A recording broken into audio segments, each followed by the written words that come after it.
We got to cut these patches right here 8 inches down.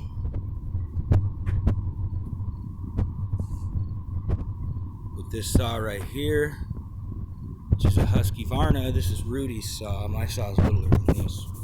This used to be my saw though, for a while. But it's a husqvarna. Nice saw, it's strong, big. We got a 26-inch blade on this bitch. We're gonna cut all the way through this patch. Let me demonstrate.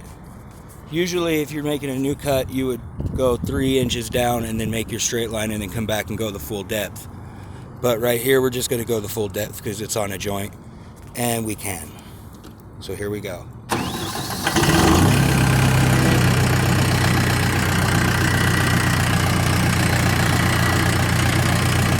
gotta get it lined up with the joint. You gotta give it some gas. You always gotta have water. Okay, here we go.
There you have it. That's how you saw cut concrete. We went 8 inches down.